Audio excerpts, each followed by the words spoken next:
Mucayyoon tuni haalli isiin itti jirtu haala hamaadha, haala badaadha. No, biiniin humaan hin godhan. Biiniin obboleessa kiyya binuu adda mummuramnee takka takkatti biitti adda baanuu jechuudha obboleessa. Assalaamu alaikum warahmatullahi wabarakatuhu. Jirra jirtu hordoftoota hojjettoota jaalatamtoota ilmaan Oromoodha.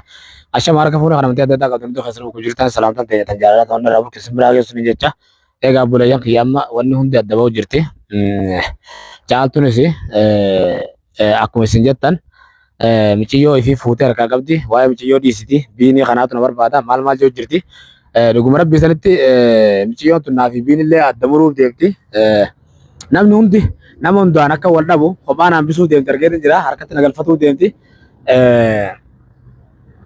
Asumaanuu ummaa tiyyaanis walitti nu ooftee jirti. Anamma ergan gartee kaleessa ummaa tiyya biraa ba'e achitti hin deebine waliin irra jiraatu. Ammallee taanan isii fi ummaa tiyya bakka takkatti walitti qabee sobee hara gandaa akka deebi'an godhuudha. San godhuudhaafis anaa miti ummaa tiyya biyyarraa gandarraa kaasee fide wardaadha. Amma isin waan kana gartee Abrahaamtu ooftu jira. Abrahaamtu akkana dalagu jira naan jechaa turtanii na'ee miti anaa miti maaliif jennaan na osoo ta'e namni waan kana dalagu jiru wardaadha jechuudha. Wardaadhatu akka isaan gandarraa kaanii dhufan akka isaan gartee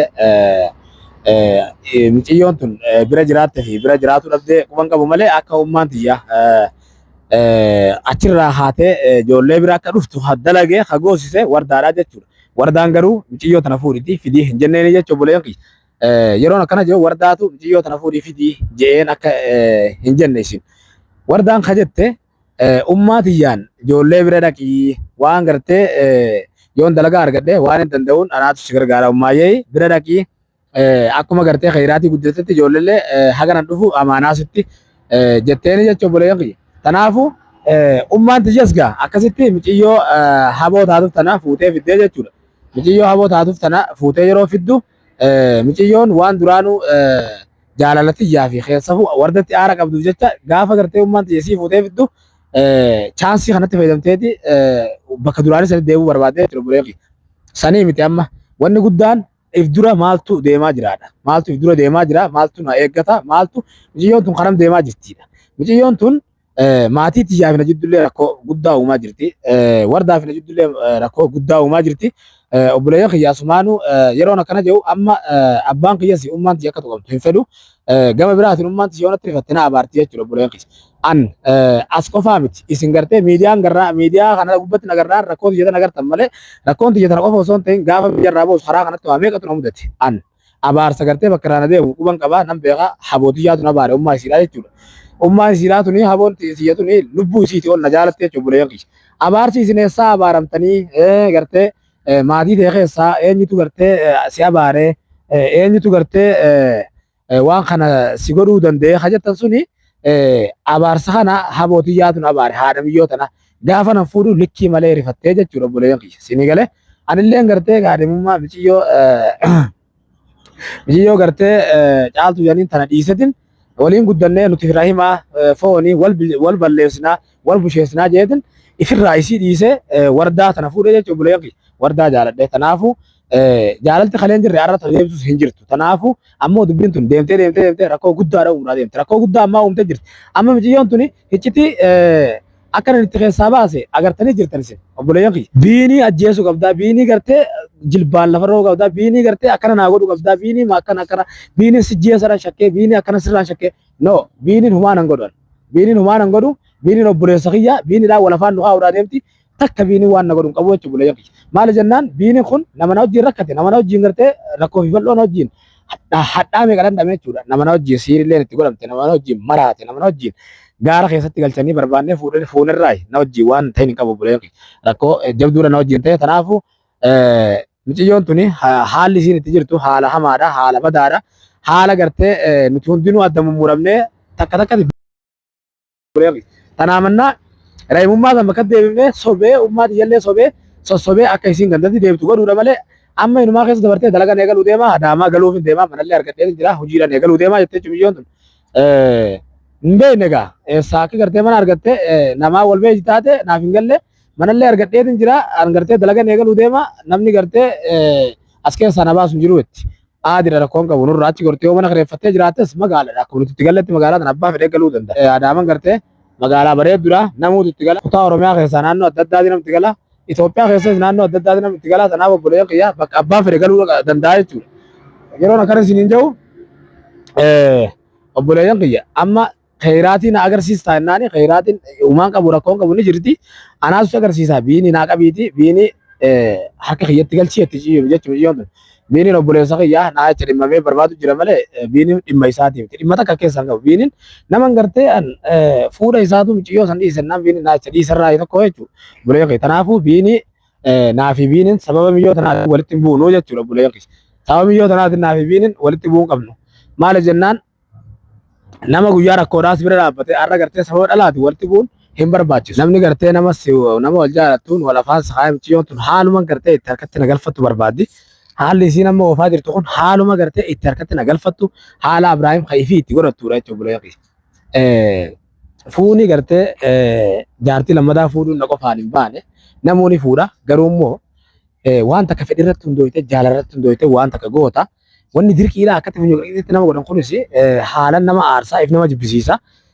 Koomentii teessan laalatiin jira obboleeyyan kiyyaa hin jarjarinaadha nama jarjartanii hin faarsinaadha nama jarjartanii hin arrabsinaa nama jarjartee arrabsite booda faarsuun nama dhiba nama jarjartee faarsite booda arrabsuun si dhiba. Miciyyoon tunis waan biraa yaaddi kanaaf hoggana kana isiniin jedhu maaliif jennaan miciyyoon tunis fedhii isii guuttatuudhaaf anilleen ammoo jireenya kiyya mo'uudhaaf jireenya kiyya kan itti mo'u yooni fi rakkooleen adda addaa xixiqqoon tun narraa achi gorteedha obboleeyyan kiyya. Kanaafuu maaliif jennaan yooni fi rakkoon adda addaa asitti baay'attu taate yooni fi rakkoo adda addaa tan suqunnamtu taate obboleeyyan kiyya namni haala rakkata. Kanaafuu rakkootu gartee haala na mudataa jira rakkootu gartee baay'ee na rakkisaa jira akka ifiin fedhu nan dhabee maaliif jennaan akka ifiin fedhan qaama ofirraa hin arganii kanaafin rakkadheetuma gartee jalaa daddabeetu jiraachaa jira obboleeyyan kiyya amma erga haleeti manatti hin deebine jechuudha. Sini galee obboleeyyan kiyya. Maaliif tabaddas ilmoodha mana jirtu ilmoodha mana jirtu immoo ummati bira jirti tuun illee na daar komichi yoo jirti beekam dhossite malee kanaafuu egaa obboleeyyan kiyya khayruma inshallah du'aa nu waraati jajjabee salaati inshallah rabbi haafituuf jedhaati du'aa teessan nu waraa malee jarjartanii obboleeyyan kiyya nutilleen gartee akka gartee miidhamnu isin jalaa nu godhinaadha yoo nuti miidhamnellee isin waan miidhama yoo nuti rakkanellee isin waan rakkata arraga caaltuu qaaman bira dhaqeetiin jira caaltuu waan isii garaa keessa jiru irraa bareetiin jira caaltuun tana dhiisuudhaa deemtuu miti tunamma hojii teenya osoo hin ta'in waan naa fi isii jidduudhaa osoo hin ta'in waan maatii teenya jidduu jiru jechuudha gabaabumatti waan maatiin fixuu dandeessu waan maatiin fixullee dadhabdu jechuudha yoo maatiin fixuu dandeessu taate maatiitu fixa yoo ni gartee maatiin fixuu dandeenye taate maatiitu fixuu dadhabaa jechuudha buleen kiyya. Rabbi haa fixuu jaame wanni rabbi rakkoon teenya tun rakkoo taan irraan taanumaa dhufu taan irraan tuun dabartu taan turu maaliif jennaan dhuma tuura giddi abaarsatu jira abaarsa guddaatu jira abaarsa kana an gartee manaa balleen argeetiin jira jechuudha buleen kiyya. Kanaafuu inshallah taala rabbiin gartee narraa haa guutu afaanuma gartee amma ergan dhufillee haboota jeesan bira dhayine haboota jeesan lubbuu isii caala na jaalatti akka malee gartee ijoollummallee gartee miciyoo tanaa wajji gaafa gartee ijoollummaadhaa san jaalalisiin naa qabdu anaatu beeka. Kanaafuu obboleeyyan kiyya inshallah taala isillee kan hin dhaqee araarfadhu ta'a habummaan teessanuu yoon gartee keessa itti himadhee akkana booyyee jeeni awwaan garaadhaa qabu itti himadhee jee nama irra naa dabru. Kanaafuu obboleeyyan kiyya akkanatti dugda itti galee muusee jallisuu kanaatu isillee aarsa malee hammeenya takka naa garaan qabdu. Kanaafuu obboleeyyan kiyya gaafa nan gartee caaltuu dhiisee jaartii xiyya tana fuudhu akkasitti garaa muramee natti rifattee kanaafuu obboleeyyan kiyya bultiin xiyya tunillee yoon hin gartee haboo xiyya san araarse malee jajjabduudha na fakkaatti. Kanaafuu inshallah taala du'aa nu godhaadha rabbiin gartee haa laaffisu ummaa xiyya tanas gartee nama abaarsarraa fuudha abaarsa gartee ummaa xiyyarallee dabalannaan an gartee numa cabuudha kalaas. Gummaa makiinaa jala seenuu malee uumaan jiranii jechuudha obboleeyyan kiyya. Obboleeytiin isiin abaartee aboon xiyya gaafa ummaan xiyyarratti naa hidhaate obboleeyyan kiyyaan kutee beekadha. Kanaafuu inshallah taala dubbiin tun dubbii maatiiti dubbii maatii keessa galtee jirti dubbii guddoodha dubbii xiqqoo kanatti ilaalanii miti. Kanaafuu inshallah taala du'aa nu godhaadha rabbi haa laaffisu ja'aadhatiiti har'a gartee biyyatti illee gallee alhamdulillah rabbil alamin miilallee bakka feene dhannee bakka feene waan feene dalaguu dandeenya waan feene gartee ta'uu qabdu oowwusuu dandeenya taqabbanaa'uu qabdu qabbaneessuu dandeenya jechuudha dubbii feete'u bulee maali yennaan har'a achi gorree gartee fira hedduudha qabna daa'ima hedduudha qabna Oromoon bal'oodha jechuudha. Mootummaanis ni jira. Waan fedhallee taatu rakkoo hunda nu biraan nu cinaan dhaabbataa jechuudha. Kanaafuu inshaallahu ta'ala akkanaati obboleeyyan kiyya inshaallahu ta'ala isinitti dheeratu haga viidiyoo biraati walitti deebinutti nagaan nuti jenna. Assalaamu alaikum warahmatullahi wabarakatuh.